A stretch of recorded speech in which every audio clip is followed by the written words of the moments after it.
protesters shout slogans at the Spanish National Police. Yves HermanReuters. The images of Spanish riot police firing rubber bullets and swinging truncheons at voters in Catalonia on Sunday handed the region's leaders the perfect storyline of a repressive central government squashing an attempted exercise in democracy. But the blossoming political crisis in Spain is considerably more complicated than that. The heavy-handed tactics unwisely employed by Spanish Prime Minister Mariano Rajoy came in response to a reckless and irresponsible drive by Catalan nationalists to create an independent republic in violation of the law, and, most likely, the wishes of the majority of the region's residents.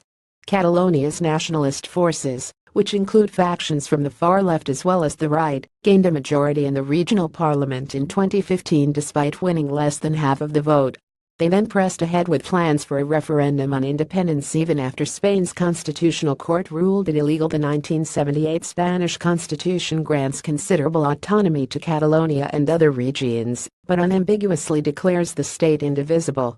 Following Sunday's vote, Catalan President Carles Puigdemont claimed a mandate for independence on the grounds that about 90% of 2.2 million voters voted yes. But turnout was just 42%. Opponents of the measure massively abstained, and pre-referendum polls showed a solid majority opposed a split with Spain. The cold response by European Union leaders to Mr. Puigdemont's appeal for support ought to have tempered his ambitions.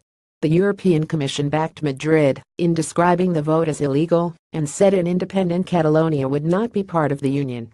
President Trump also rejected the independence movement. The Catalan nationalists' only backers are separatist-ruled Scotland, the pariah government of Venezuela and Russia's intelligence and propaganda apparatus, which mobilized its media outlets and social media bots in support of the separatists. Moscow evidently perceives the Catalan movement as another vehicle for dividing and weakening the democratic West. Mr. Puigdemont's supporters were suggesting Monday that he could declare Catalonia's independence later this week, though he has said he would seek approval from the regional parliament. Mr. Rajoy's government is meanwhile threatening that it will criminally prosecute senior Catalan officials or use a constitutional provision to suspend the region's autonomy. Either move would be a mistake that would only do further damage to Catalonia and Spanish democracy.